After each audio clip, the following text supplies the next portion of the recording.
Hello friends, स्वागत आहे तुमचं माझ्या चॅनलवरती. फ्रेंड्स, तुम्हाला जर व्हिडिओ आवडला तर व्हिडिओला लाईक करा, चॅनलला सबस्क्राईब करा आणि बेल आयकॉन दाबायला विसरू नका. अनमोल स्वाद. पुण्यातल्या एका मोठ्या गुन्हेगारी प्रकरणानंतर महिला पोलीस अधिकारी अनघा देशमुख यांना त्यांच्या वरिष्ठांनी विशेष सत्कारासाठी एका पंचतारांकित हॉटेलमध्ये डिनरला पाठवलं. ती एका मिशनमधून नुकतीच परतली होती. एका मुलीच्या किडनॅपिंगच्या गुन्हा काही तासातच उघडीस आणल्यामुळे तिचं नाव सगळीकडे गाजत होतं. अनघा हॉटेलच्या लॉबीमध्ये पोहोचली. डोळ्यात समाधान होतं, स्वतःच्या मेहनतीचा सार्थ अभिमान होता. पण त्या क्षणी स्वयंपाकघराच्या दरवाजाजवळून जात असताना तिच्या लक्षात आलं की आतून कोणीतरी ओळखीचा आवाज येतोय. सावध, ते गरम आहे. तिला क्षणभर वाटलं की हे भ्रम आहे, पण एक नजर आत टाकताच तिचं अंग थरथरलं. त्या स्टीलच्या सिंकमधून झुकून खरकटी भांडे घासणारा तो माणूस अमोल, तिचा घटस्फोटित पती. तो जो पूर्वी अभिमानाने म्हणायचा, मी इंजिनियर आहे, झाडू भांडी करणं म्हणजे प्रतिष्ठेचा अपमान, तोच आज भांडी घासत होता. केस विस्कटलेले होते, डोळ्यात थकवा, पण चेहऱ्यावर एक शांतता होती जी अनघाला चुभणारी वाटली. क्षणभर त्यांचे डोळे भिडले. दोघंही स्तब्ध होते. अमोलच्या हातातला झाकण खाली पडून आवाज झाला. अनघा काही क्षण तिथेच उभी राहिली, मग हळूहळू आत गेली. तू इथे? तिचा आवाज थरथरत होता. अमोलने एक हलकीशी हसू दिली. हो, गरज होती. आयुष्य शिकवतंय आता. ती काही बोलू शकली नाही. डोळ्यात पाणी आलं. ती अनघाजीने बंदुकीने गुन्हेगार पकडले, पण त्या क्षणी ती असहाय्य वाटत होती. कधीपासून इथे काम करतोस? तिने विचारलं. त्या दिवशी सुरू झालं ज्या दिवशी आपण घटस्फोटाच्या कोर्टातून बाहेर पडलो. त्या एका वाक्याने ती मोहरून गेली. तिचा अहंकार, तिचा कठोरपणा तिला वाटायचं तीच बरोबर होती. पण आज समोर उभा होता तो शांत, नम्र आणि न बोलता खूप काही सांगणारा. ती गप्प राहिली, फक्त त्याच्याकडे बघत राहिली. जेवणासाठी बोलवलेलं तिला आठवलंही नाही. तो पुढे म्हणाला, माझी चूक होती, पण तुझंही थोडं ऐकायला हवं होतं. अनघाने केवळ मान हलवली. तिला हेही कळत होतं, कधीकधी आयुष्य आपल्याला जिथे नेऊन ठेवतं तिथे अहंकार नाही, केवळ स्वीकृती असते. ती निघाली, पण डोळे ओले झाले होते. त्या रात्रीचं जेवण तिने केलंच नाही, पण एक शिकवण नक्की मिळाली. कधीकधी खरं समाधान रँक्समध्ये नसतं, तर माफ करण्यात असतं. हॉटेलच्या त्या क्षणानंतर अनघा घरी परतली खरी, पण मनात अमोलचं रूप ठसलेलं होतं. साधा युनिफॉर्म, खरकटी भांडी आणि तरीही डोळ्यात शांतपणा. ती रात्र तिने झोपत घालवली नाही. आठवणींचं एक जुनं पान पुन्हा उघडलं गेलं होतं. 4 वर्षापूर्वी अनघा आणि अमोलचं लग्न झालं होतं. दोघंही महत्त्वाकांक्षी. अनघा पोलीस सेवेत निवड झाली होती, तर अमोल सॉफ्टवेअर इंजिनियर होता. सुरुवातीचे काही महिने छान गेले, पण जसं जसं अनघाचं काम गंभीर आणि धकाधकीचं होत गेलं, तसं तसं घरातलं वातावरण बदलू लागलं. अनघा मिशनवर असायची, फोन बंद, अमोलला तिचं वेळ न देणं खटकायचं, त्याचा आत्मसन्मान दुखावला जायचा. एक दिवस तो म्हणाला होता, तुझ्या ड्युटीला मी प्राधान्य देत नाही, पण प्रत्येक वेळी तुलाच का समजून घ्यायचं? ते वाक्य त्यांच्या नात्यांचं वळण ठरलं. आत्ताच्या काळात दुसऱ्या दिवशी अनघा परत हॉटेलमध्ये गेली. यावेळी कुठलंही निमंत्रण नव्हतं. ती थेट किचनमध्ये गेली. एका कामगार तिच्याकडे पाहून तबकला. मॅडम, इथे का? माझं काम आहे अमोलकडे, ती म्हणाली.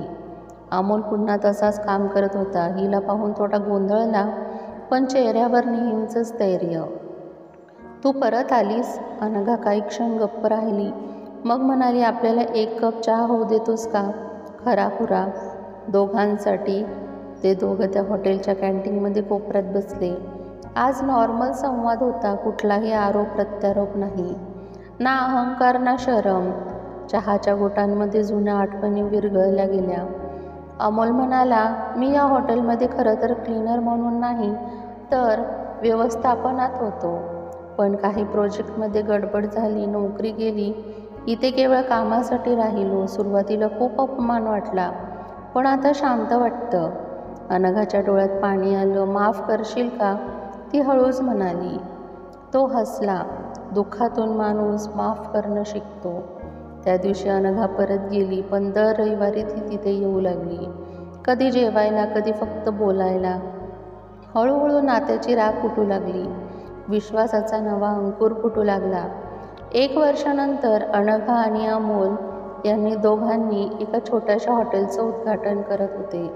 अनमोल स्वाद, ज्याचं नाव दोघांच्या नावापासून घेतलेलं होतं. आता अनघा अद्यापही अधिकारी होती, पण अमोल तिच्या बाजूला होता. यावेळी केवळ पती म्हणून नाही, तर एक साथीदार म्हणून. कारण आयुष्य खूप काही शिकवतं, पण माफ करणं आणि पुन्हा सुरुवात करणं हे सगळ्यात मोठं धैर्य असतं. अनमोल स्वाद हे छोटंसं टोमदार हॉटेल आता नावाजलं गेलं होतं. अनघा आणि अमोलची ही नवी सुरुवात अनेकांसाठी प्रेरणा बनली होती. सकाळी अमोल स्वयंपाकघरात मदत करत असे, अनघा ड्युटीवर जात असे आणि संध्याकाळी दोघं हॉटेलमध्ये एकत्र वेळ घालत. एक साधं पण प्रेमळ आयुष्य. पण आयुष्य नेहमी शांत राहतं असे नाही. एक दिवस अनघा पोलीस ठाण्यात होती. एका महत्त्वाच्या भ्रष्टाचार प्रकरणाचा तपास तिला देण्यात आला होता.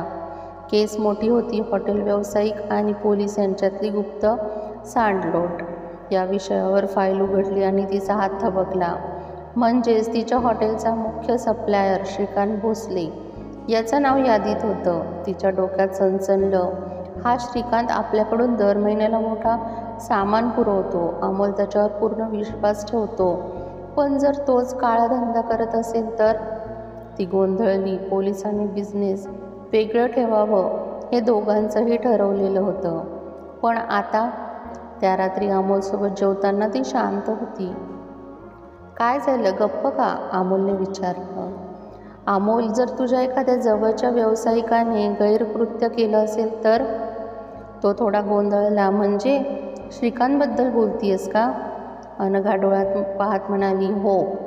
अमोल शांत झाला. का अनघा, मी त्याच्यावर विश्वास ठेवलाय, पण तुझं काम तसं असेल तर तू तुझं कर. मी अडथळा बनणार नाही. त्या रात्री अनघाला झोप लागली नाही. 2 आठवड्यानंतर श्रीकांतला अटक झाली. अनघाने स्वतःचा अहंकार बाजूला ठेवून सर्व पुरावे गोळा करत तपास केला. मीडिया तिच्या धाडसाचं कौतुक करत होती, पण तिच्या मनात एक भीती होती. अमोलचं काय? तो हरवेल का पुन्हा? पण अमोल हॉटेलच्या गेटवर तिला फूल देऊन उभा होता. पोलिसांचं काम हे असंच असतं. पण आज मला जास्त अभिमान आहे. तू पहिल्यांदा पत्नी म्हणून नव्हे, तर कर्तव्यदक्ष अधिकारी म्हणून उभी राहिलीस. अनघा थबकली. डोळ्यात पाणी आलं. तुला काही त्रास झाला नाही ना? तिनं विचारलं. नाही, उलट मी माझ्या सगळ्या स्टाफला सांगितलं, जे बरोबर आहे त्याच्या बाजूला उभं राहा, मग समोर कोणीही असो. एकदा तुटलेलं नातं पुन्हा जुळलं होतं, पण यावेळी प्रेमाच्या गोडव्याने नव्हे, तर परस्पर सन्मानाने एकमेकांच्या मूल्यांना स्वीकारून. आता ते फक्त पती पत्नी नव्हते, तर एक संघ बनले होते. संघर्ष करणारा, सत्यासाठी उभा राहणारा संघ. कधी भूतकाळाचे तुकडेच भविष्यातल्या नव्या किल्लीची वीट बनतात. श्रीकांतच्या अटकेनंतर अनघा आणि अमोलची जोडी पुन्हा चर्चेत आली. मीडिया आणि कर्तव्य आणि कळकतीपणाचं प्रतीक म्हणू लागली. पण प्रसिद्धीच्या या झोतात एक नवी सावली प्रवेश करत होती. संदीप मोरे, एक भ्रष्ट बिल्डर, श्रीकांतचा जुना भागीदार. अनघाच्या धाडसी कारवाईमुळे त्याचे अनेक अनधिकृत प्रोजेक्ट अडकले होते आणि तो आता सुडाच्या विचाराने झपाटला होता. एक दिवस रात्री अमोल हॉटेलमधून घरी परतत असताना त्याच्या दुचाकीला एक गाडी धडकली. अमोल जबर जखमी झाला. त्याला तातडीने हॉस्पिटलमध्ये भरती करण्यात आलं. अनघा धावत पोहोचली. चेहरा थरथरलेला होता, पण डोळ्यात फक्त एक भाव, दोषीला सोडायचं नाही. अमोल बेशुद्ध होता, पण डॉक्टरांनी सांगितलं होतं की तो आता धोक्याबाहेर आहे. पोलीस तपास सुरू झाला. अनघाने स्वतः केस हातात घेतली. तिला माहीत होतं हा अपघात नव्हता आणि काहीच दिवसात तिने पुरावे देखील गोळा केले. गाडी फेक होती, CCTV फुटेज हक्काचं बोलत होतं आणि एक फोन कॉल ट्रेस झाला. संदीप मोरेचं नाव पुन्हा पुढे आलं. अटक झाली. संदीपला अटक झाली, पण त्याचा उद्देश वेगळा होता. तो अनघाला चितवायचा, गोंधळायचा आणि एक राजकीय सापळा तयार करायचा. तू जितकी धाडसी वाटतेस तितकी नाहीस. तुझा नवरा यावेळी वाचला, पुढच्या वेळी वाचणार नाही. संदीप जेलमध्ये म्हणाला. अनघा शांत राहिली, पण तिच्या डोळ्यात आता नुसती जिद्द नव्हती, तोफासारखा निश्चय होता. काही महिने पुढे अमोल पूर्ण बरा झाला, पण त्या घटनेने त्याला एक नवीन जाणीव झाली. ती फक्त व्यवसाय पुरेसा नाही, आपण समाजासाठी काही करायला हवं. त्याने अनमोल स्वादमध्ये एक फ्री फूड स्कीम सुरू केली. प्रत्येक रविवारी गरीब मुलांसाठी आणि अपंग व्यक्तींसाठी मोफत जेवण. अनघा दर रविवारी सुट्टी घेऊन त्यात सहभागी व्हायला लागली. एक पोलीस अधिकारी आणि एक पुन्हा उभा झालेला सामान्य माणूस. पण आज ते दोघं हजारो लोकांचे आधार बनले होते. एका लहान मुलीने जी अनाथ आश्रमातून आली होती, तिने अनघाला मिठी मारली आणि म्हणाली, मला आई बाबा नाहीत, पण तुम्ही दोघं आहात, म्हणून मला वाटतं देव अजूनही आहे. त्या दिवशी अनघाच्या डोळ्यात पाणी आलं. तिने अमोलकडे पाहिलं. ते दोघं गप्प होते, पण त्यांच्या मौनात एक सूर होता. आपलं नातं आता केवळ एकमेकांसाठी नाही, तर समाजासाठी आहे. कधी एकटं जेवण आज हजारो पोट भरतंय, कारण दोन तुकडे एक होऊन अख्खं विश्व बनू शकतं.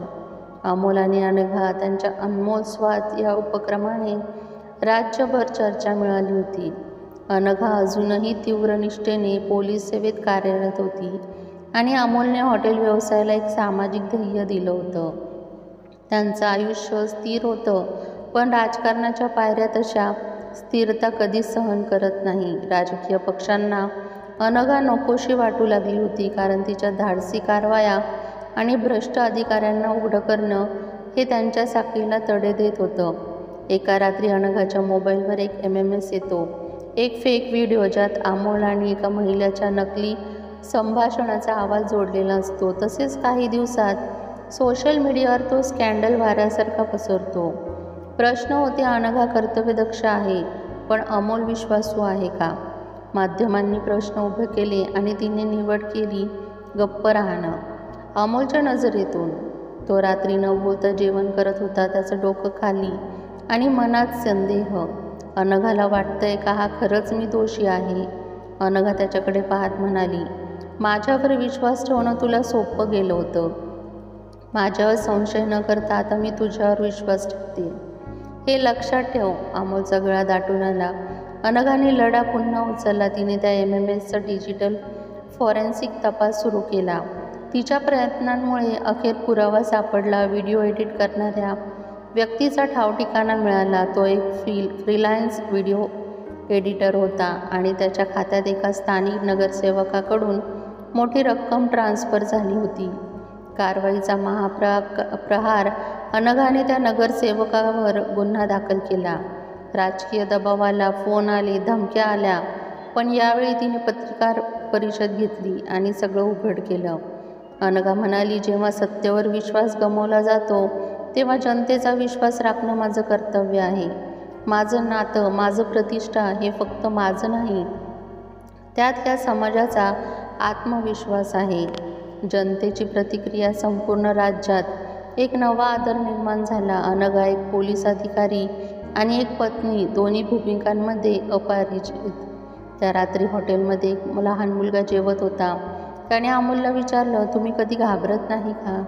अमोल हसला आणि म्हणाला, घाबरतो, पण मग माझ्या बायकोचा चेहरा आठवतो, मग हिंमत येते. अखेर एकदाचे नातं घटस्फोटाने संपवलेलं वाटलं. ते आता समाजासाठी आदर्श जोडपं बनलं होतं. आता अनमोल स्वाद हॉटेल केवळ जेवण देत नाही, ते मान सन्मान, संघर्षाची ताकद आणि विश्वास पुरवतं. कारण ही कथा अजूनही अनेकांच्या मनात सुरू आहे. अनमोल स्वाद आता फक्त गरिबांसाठीच नव्हे, तर अमोल आणि अनघाने मिळून हॉटेलचं नवीन उपक्रम सुरू केलं होतं, एक ताट एक भविष्य. या उपक्रमात दर रविवारी एका अनाथ किंवा रस्त्यावरच्या मुलाला नुसतं जेवण नव्हे, तर शिक्षणासाठी आधार, ओळख आणि घर दिलं जायचं. एक दिवस गणेश नावाचा 12 वर्षाचा मुलगा गल्लीतील चहा टपरीवर भांडे घासत असताना अनघाच्या लक्षात येतं. अगदी शांत डोळे, पण डोकं सतत काहीतरी विचारात. ती जवळ जाते. तुझं नाव काय रे? गण्या, तो उत्तरतो. शाळेत जातोस का? नाही. काम केलं की रात्री टपरीवाला जेवायला देतो. अनघाचं काळीच तुटतं. त्या रात्री अमोल अनघाला विचारतो, तू इतकी गुंततेस का गं प्रत्येक जीवात? त्रास होतो तुला? ती म्हणते, तुझ्यासारखा एक होता, भांडी घासत होता आणि एक जण पोलीस होती, पण तिनेही दुर्लक्ष केलं असतं तर आज आपण इथे नसतो. अमोल तिचा हात हातात घेतो. म्हणजे तू आता गणेशसाठी ती पोलीस होणार का? अनघा फक्त डोळ्यांनी होकार देते.